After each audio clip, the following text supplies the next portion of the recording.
ഒരിക്കൽ cabinet meeting നടക്കുകയാണ്. Cabinet രാവിലെ 9 മണിക്കാണ്. ക്യാബിനറ്റ് മീറ്റിങ്ങിൻ്റെ അന്ന് ഏറ്റവും കൂടുതൽ തിരക്കുള്ള ദിവസമായിരിക്കും. അവിടെ ജനനിബിഡമായിരിക്കും. ഉമ്മൻചാണ്ടി സാറിൻ്റെ വീട്ടിലും ഓഫീസിലും എല്ലായിടത്തും. അപ്പോൾ ക്യാബിനറ്റിന് ഞങ്ങളെല്ലാവരും സ്റ്റാഫും എല്ലാവരും നേരത്തെ ചെല്ലണം. കാരണം അതിന് കുറച്ച് നോട്ട്സൊക്കെ നമുക്ക് തയ്യാറാക്കാനും ഒക്കെ ഉണ്ട്. ഉമ്മൻചാണ്ടി സാറ് വീട്ടിൽ നിന്ന് അദ്ദേഹം രാവിലെ ഒരു വലിയ ജനസഞ്ചയത്തെ കൈകാര്യം ചെയ്തിട്ടായിരിക്കും ക്യാബിനറ്റിന് വരുന്നത്. അങ്ങനെ അതും ലാസ്റ്റ് മിനിറ്റിലാണ് അവിടെ നിന്ന് ഇറങ്ങി ഓടുക. അപ്പോൾ അന്ന് ഇറങ്ങി ഓടി വണ്ടിയെടുത്തു. വണ്ടി പൈലറ്റ് വാഹനങ്ങളൊക്കെ മുന്നേ പോയി. അദ്ദേഹത്തിന് അന്ന് യഥാർത്ഥത്തിൽ ഒരു പൈലറ്റ് വാഹനമേ ഉള്ളൂ. അപ്പോൾ ഗേറ്റിലെത്തിയപ്പോൾ ഉണ്ട് ആ ഗേറ്റ് പിടിച്ചുകൊണ്ട് ഒരാളിങ്ങനെ നിൽക്കുന്നു. അപ്പം അദ്ദേഹത്തെ അവിടെയെങ്ങും കണ്ടുമില്ല. കാരണം ആൾക്കൂട്ടത്തിലൊന്നും വന്നുമില്ല. സാറ് പെട്ടെന്ന് വണ്ടി നിർത്താൻ പറഞ്ഞു. എന്താണെന്ന് ചോദിച്ചു. പുള്ളി ഒരു അപേക്ഷ ഇങ്ങനെ നീട്ടി. സാറതൊന്ന് സ്കാൻ ചെയ്തു. അവിടെ വെച്ച്, കാരണം ക്യാബിനറ്റിൽ 9 മണി എന്ന് പറഞ്ഞു കഴിഞ്ഞാൽ 9 മണി, അതിനൊരു മാറ്റവും വരത്തില്ല. സാറെന്ത് ചോദിച്ചു കഴിഞ്ഞ് കഴിഞ്ഞാൽ ഇയാളോട് കാറേ കയറാൻ പറഞ്ഞു.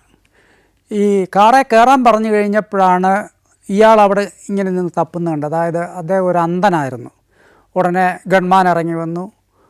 പുള്ളിയെ മറ്റേ വശത്തൂടെ കൊണ്ടുവന്ന് കാറിൽ കയറ്റി അവർ രണ്ടുപേരും കൂടെ ഇങ്ങ് പോരുകയാണ്. അപ്പോൾ സന്തോഷം എന്നാണ് അദ്ദേഹത്തിൻ്റെ പേര്. തിരുവനന്തപുരത്ത് ഉള്ളൂർ സ്വദേശിയാണ്. അദ്ദേഹത്തിന് മുമ്പ് പലതവണ സാറിനെ കാണാൻ ശ്രമിച്ച് പരാജയപ്പെട്ട ആളാണ്. പക്ഷേ അന്നത്തെ ഒരു പത്രത്തിൽ ഈ അന്ധൻ്റെ ഒരു കഥ കൊടുത്തിട്ടുണ്ട്. മുഖ്യമന്ത്രിയെ കാണാൻ ഇങ്ങനെ സന്തോഷ് ആഗ്രഹിക്കുന്നു, പക്ഷേ സഫലമാകുന്നില്ല എന്നൊക്കെ പറഞ്ഞ്. പക്ഷേ ആ സന്തോഷിൻ്റെ ഒരു പ്രതീക്ഷ മുഖ്യമന്ത്രി ഈ വാർത്ത വായിച്ച് കാണും. അപ്പോൾ അവിടെ ചെല്ലുമ്പോൾ അദ്ദേഹത്തെ തിരിച്ചറിയും, അദ്ദേഹത്തിന് കാണാനൊരവസരം കിട്ടുമെന്നൊക്കെയാണ് സന്തോഷ് പ്രതീക്ഷിച്ചത്. പക്ഷേ മുഖ്യമന്ത്രിക്ക് അങ്ങനെ എല്ലാ വാർത്തകളൊന്നും ശ്രദ്ധിക്കാൻ പറ്റില്ലല്ലോ. അതുകൊണ്ട് അദ്ദേഹം അത് കണ്ടില്ല. എന്തായാലും സന്തോഷിനെ കയറ്റി കാറയിൽ ഇങ്ങ് പോരുകയാണ്. അപ്പോൾ ക്യാബിനറ്റ് മീറ്റിംഗ് ആണല്ലോ, ഒരുപാട് നിർണായകമായ തീരുമാനങ്ങളും ഒക്കെ ഉള്ള ആണ് ക്യാബിനറ്റ് മീറ്റിംഗ്. ഉമ്മൻചാണ്ടി സാറിൻ്റെ കാറ് സെക്രട്ടേറിയറ്റിൽ നോർത്ത് ഗേറ്റിലാണ് അദ്ദേഹം വരുന്നത്. അവിടെയാണ് മുഖ്യമന്ത്രിയുടെ ഓഫീസ്. അദ്ദേഹത്തിൻ്റെ കാർ അവിടെ വന്ന് നിൽക്കുന്നു. അതേ സമയത്ത് തന്നെയാണ് ഞാൻ അവിടെ ചെന്നിറങ്ങുന്നത്. അപ്പോൾ അദ്ദേഹം ഇറങ്ങിയ പാടെ നോക്കുമ്പം എന്നെയാണ് കാണുന്നത്.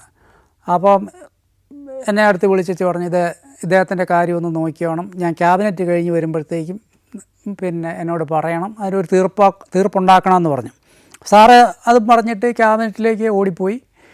ഞാൻ ഈ സന്തോഷിനെ കൂട്ടി എൻ്റെ മുറിയിൽ പോയിരുന്നു. അദ്ദേഹത്തിൻ്റെ ആവശ്യങ്ങൾ കേട്ടു. അദ്ദേഹത്തിന് അന്ധനാണ്, പിന്നെ ഒരു ഫാമിലിയുണ്ട്, മക്കളൊക്കെ ചെറിയ മക്കളാണ്. അപ്പോൾ പുള്ളിക്ക് ഒരു പെട്ടിക്കട നടത്താനുള്ള സഹായം വേണം, പിന്നെ അല്പം സാമ്പത്തിക സഹായം വേണം. അത്രയൊക്കെയാണ് പുള്ളിയുടെ പരിമിതമായ ആവശ്യങ്ങൾ.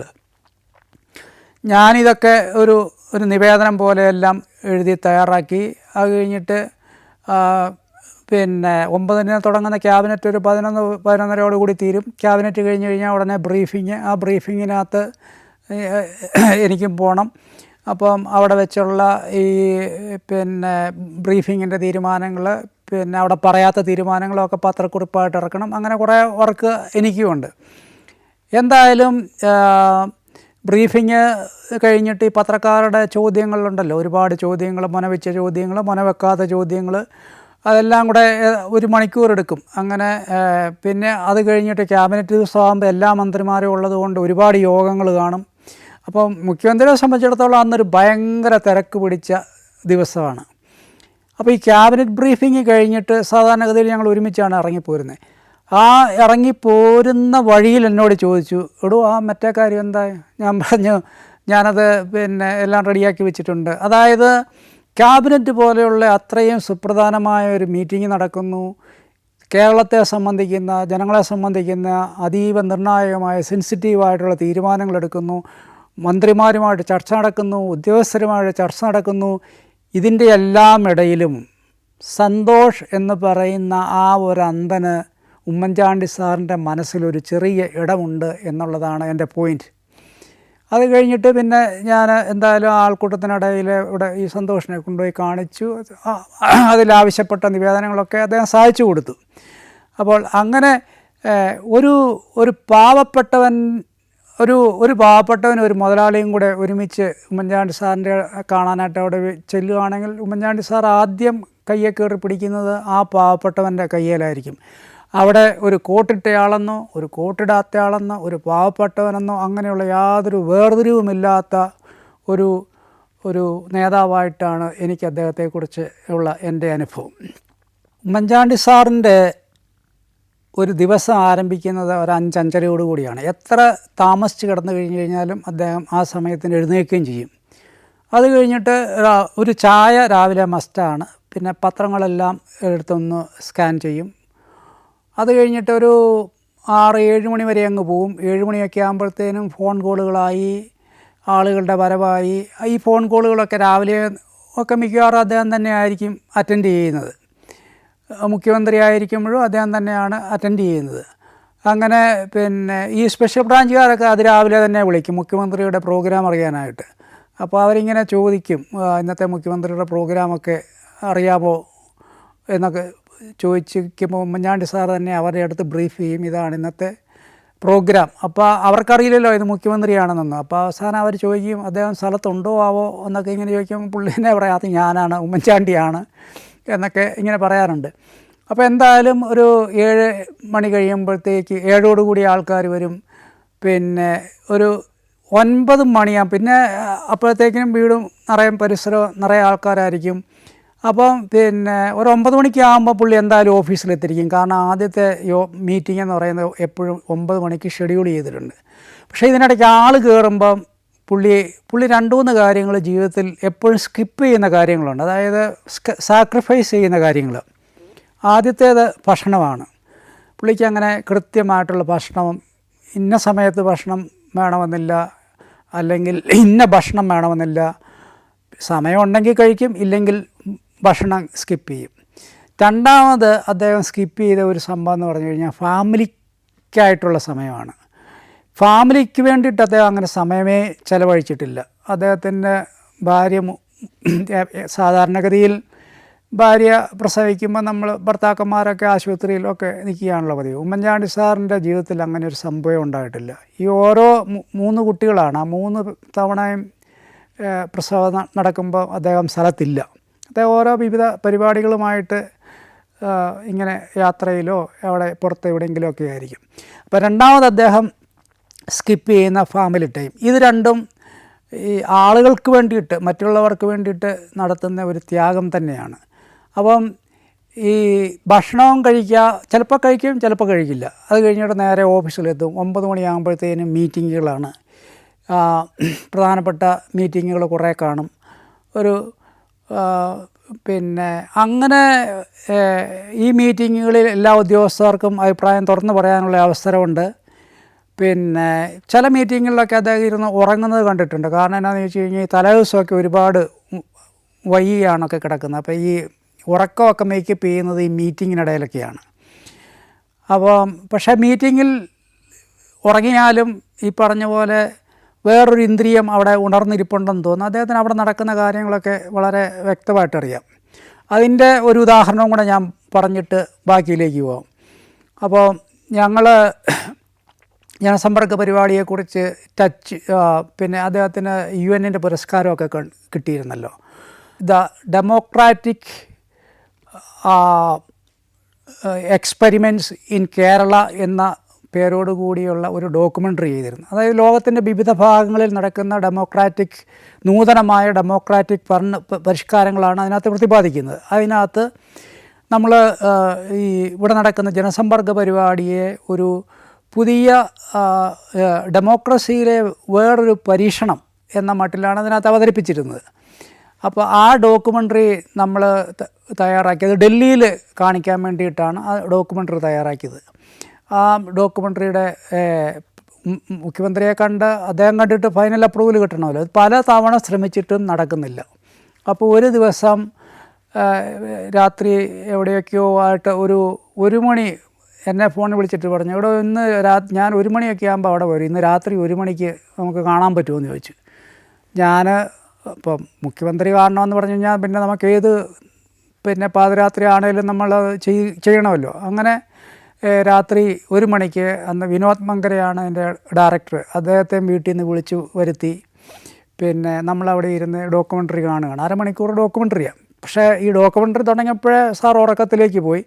അപ്പം സംവിധായകൻ്റെ മുഖത്ത് ഇങ്ങനെ ദേഷ്യം ഇരച്ച് കയറുന്നുണ്ട്. കാര്യം പാതിരാത്രിക്ക് വിളിച്ച് ഉയർത്തിക്കൊണ്ട് വന്നിട്ട് പിന്നെ ഒരു ഡോക്യുമെൻ്ററി അതിൻ്റെ ഷോ തുടങ്ങിയപ്പോൾ കുറേ കഴിഞ്ഞപ്പോഴത്തേക്ക് മുഖ്യമന്ത്രി ഉറങ്ങുന്നതിൻ്റെ ഒരു നീരസം അദ്ദേഹത്തിൻ്റെ മുഖത്ത് നിന്ന് എനിക്ക് വായിച്ചെടുക്കാമായിരുന്നു.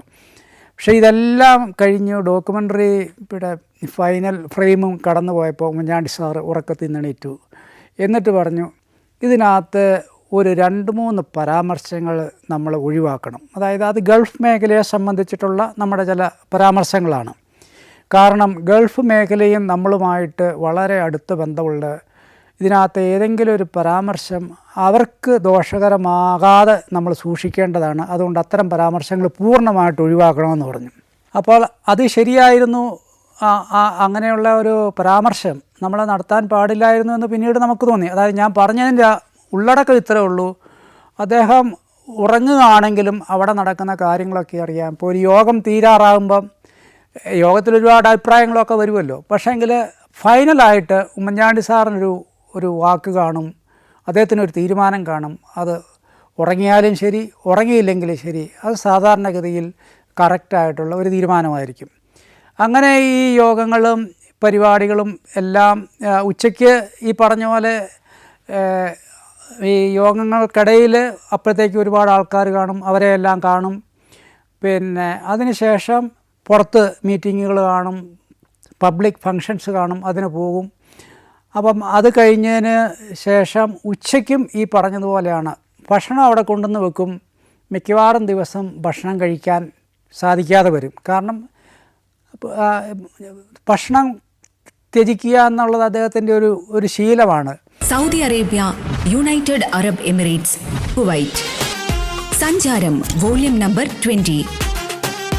ഫുൾ HD-യിലുള്ള അപൂർവ ദൃശ്യയാത്രാ വിവരണ ശേഖരം ഉടൻ സ്വന്തമാക്കാൻ സഞ്ചാരം എന്ന് SMS ചെയ്യൂ. ഫോൺ 9995444222. ഈ പബ്ലിക് മീറ്റിങ്ങുകൾക്കകത്തൊക്കെ ഉമ്മൻചാണ്ടി സാർ ഒരിക്കലും തയ്യാറെടുത്തൊന്നും പോകാറില്ല. അവിടെ ചെന്ന് കഴിയുമ്പോഴത്തേക്കും അവിടെ ഇരിക്കുന്ന ആ നോട്ടീസൊക്കെ നോക്കിയിട്ട് അദ്ദേഹം പ്രസംഗിക്കുന്നത്. പക്ഷേ അദ്ദേഹത്തിൻ്റെ കനഗംഭീരമായ പ്രസംഗമൊന്നുമല്ല. അദ്ദേഹം വളരെ ചുരുക്കി മാത്രമേ ഇത്തരം സാഹചര്യങ്ങളിൽ പ്രസംഗിക്കാറുള്ളൂ. അതിനായിട്ട് ഇത്തരം മീറ്റിങ്ങുകളിലൊന്നും അങ്ങനെ തയ്യാറെടുത്ത് പോകാറുമില്ല. ഒരു പ്രാവശ്യം ഞങ്ങളിങ്ങനെ വിവിധ പരിപാടികൾ തിരുവനന്തപുരം സിറ്റിയിലെ വിവിധ പരിപാടികളൊക്കെ കവർ ചെയ്ത് പിന്നെ കിഴക്കേക്കോട്ടയിൽ അവിടെ അന്നൊരു കഥകളിയുടെ പരിപാടി നടക്കുകയാണ്. അതിനകത്ത് മുഖ്യമന്ത്രിയാണ് മുഖ്യ പ്രഭാഷകൻ. അപ്പോൾ എന്തിനാണ് ഈ കഥകളിയുടെ ഒരു പരിപാടിക്കകത്ത് മുഖ്യമന്ത്രിയെ മുഖ്യ പ്രഭാഷകനാക്കിയെന്നൊക്കെ ചോദിച്ചു കഴിഞ്ഞാൽ നമുക്ക് ഉത്തരവൊന്നുമില്ല. എന്തായാലും മുഖ്യ പ്രഭാഷകൻ മുഖ്യമന്ത്രിയാണ്. അപ്പോൾ ഇത് അവിടെ അടുക്കാറാകുമ്പോഴാണ് എന്നോട് പറയുന്നത്, എടോ ഇനിയോ ഇങ്ങനെ ഒരു പരിപാടിയും കൂടെ ഉണ്ട്, അവിടെ എന്ത് പറയും? സത്യം പറഞ്ഞു കഴിഞ്ഞാൽ നമ്മളെന്ത് പറയാനാണ്? കാരണം ഞാൻ ജീവിതത്തിലാകെ 1-2 തവണയെ കഥകളി കണ്ടിട്ടുള്ളൂ. കഥകളിയെക്കുറിച്ച് എനിക്കും വലിയ ഐഡിയ ഉള്ള ആളൊന്നുമല്ല. പക്ഷെ ഞാൻ എവിടെ നിന്നോ ഒരു കഥകളി ആചാര്യൻ്റെ ഒരു നമ്പറൊക്കെ സംഘടിപ്പിച്ച് അദ്ദേഹത്തിന് വിളിച്ചു കൊടുത്ത് അപ്പോഴത്തേനും ഞങ്ങൾ അവിടെ എത്തിക്കഴിഞ്ഞ്. അദ്ദേഹം ആ ഫോണുമായിട്ട് നേരെ സ്റ്റേജിലേക്ക് കയറി. സ്റ്റേജിന് അവിടെ ചെന്നപ്പോൾ ബാക്കിയുള്ളവരെല്ലാം പ്രസംഗിക്കും, ഇനി മുഖ്യമന്ത്രി മാത്രമേ പ്രസംഗിക്കാനുള്ളൂ. അപ്പോൾ പിന്നെ അവിടെ മുഖ്യമന്ത്രിയെ സ്വാഗതം ചെയ്തുകൊണ്ട് ഒരാശാൻ പ്രസംഗിക്കുന്നുണ്ട്. അദ്ദേഹം ഇച്ചിരി നീട്ടി പ്രസംഗിക്കുകയും ചെയ്തു. അതിനിടയ്ക്കാണ് അദ്ദേഹം ഈ ഫോണിൽ സംസാരിച്ച് പിന്നെ ഈ കഥകളിയെക്കുറിച്ചുള്ള അത്യാവശ്യം വിവരങ്ങളൊക്കെ പുള്ളി സംഘടിപ്പിച്ചെടുത്തു. അത് കഴിഞ്ഞിട്ട് പുള്ളി ഒരു പ്രസംഗം നടത്തി കഥകളിയെക്കുറിച്ച്. ആ പ്രസംഗം കഴിഞ്ഞപ്പം അവിടെ ഉണ്ടായിരുന്ന ഈ കഥകളി ആശാന്മാരും കഥകളി വിദഗ്ധരുമൊക്കെ മുഖ്യമന്ത്രിയെ വന്ന് പിന്നെ അഭിനന്ദിക്കുന്നത്, ഇത്ര മനോഹരമായ പ്രസംഗമാണ് എന്നൊക്കെ പറഞ്ഞ് അഭിനന്ദിക്കുന്നത് ഞാൻ കണ്ടിട്ടുണ്ട്. അപ്പം അവർക്ക് ഇതൊക്കെ വളരെ അനായാസം കൈകാര്യം ചെയ്യാവുന്ന വിഷയങ്ങളേ ഉള്ളൂ. പിന്നെ എൻ്റെ ജോലിയെക്കുറിച്ച് പറഞ്ഞു കഴിഞ്ഞാൽ പ്രധാനമായിട്ടും പത്രങ്ങളെല്ലാം സ്കാൻ എല്ലാം ഒന്ന് നോക്കി, പിന്നെ അതിനകത്ത് ചിലതിനൊക്കെ നമ്മൾ പൊളിറ്റിക്കലായിട്ട് മറുപടി കൊടുക്കേണ്ടതായിട്ട് വരും, ചിലതിനകത്തൊക്കെ നമ്മൾ ആക്ഷൻ എടുക്കേണ്ടതായിട്ട് വരും. അപ്പം മുഖ്യമന്ത്രിക്ക് രാവിലെ സ്പെഷ്യൽ ബ്രാഞ്ചിൻ്റെ ഒരു റിപ്പോർട്ട് എപ്പോഴും കിട്ടും. എല്ലാ പത്രങ്ങളുടെയും കട്ടിങ്ങുകൾ സഹിതം ഉള്ളൊരു ഫയൽ മുഖ്യമന്ത്രി ഇന്ത്യയിൽ എവിടെയാണെങ്കിലും ആ ഫയൽ അവർക്ക് കിട്ടിയിരിക്കും. അപ്പോൾ അതിനകത്ത് അവരുടെ ഒരു പോലീസ് സംവിധാനത്തിൽ വരുന്നതായതുകൊണ്ട് അവരെല്ലാം എടുത്തങ്ങിടും. അതേസമയം അതുപോലെ തന്നെ PRDയിൽ നിന്ന് കുറേ കട്ടിങ്സ് മുഖ്യമന്ത്രിക്ക് കൊടുക്കാനായിട്ട് എൻ്റെ അടുത്ത് കൊണ്ടുവരും. പിന്നെ ഞാൻ തന്നെ കുറച്ച് സംഭവങ്ങൾ നമ്മുടെ ഒരു പൊളിറ്റിക്കൽ ആയിട്ടൊക്കെയുള്ള സംഭവങ്ങളെല്ലാം കൂടെ ഞാനും എടുക്കും. അപ്പോൾ ഇതെല്ലാം കൂടെ കണ്ടു കഴിഞ്ഞതിന് ശേഷം ഇതിന് ഏതിനൊക്കെ മറുപടി കൊടുക്കണം, എങ്ങനെ കൊടുക്കണം, അങ്ങനെയൊക്കെയുള്ള കാര്യങ്ങളുണ്ടാകും. പിന്നെ പ്രസംഗങ്ങൾ തയ്യാറാക്കുക എന്നുള്ളതാണ് വേറൊന്ന്. പിന്നെ മീഡിയയ്ക്ക് ഇൻ്റർവ്യൂസ് അറേഞ്ച് ചെയ്യുക, അതുപോലെ തന്നെ ലേഖനങ്ങൾ കൊടുക്കുക, പിന്നെ അവരുമായിട്ടുള്ള ഇൻട്രാക്ഷൻ സുഗമമാക്കുക. അതായത് മീഡിയയും മുഖ്യമന്ത്രിയുടെയും ഇടയ്ക്കുള്ള ഒരു പാലമായിട്ടാണ് നമ്മൾ എപ്പോഴും പ്രവർത്തിക്കേണ്ടത്.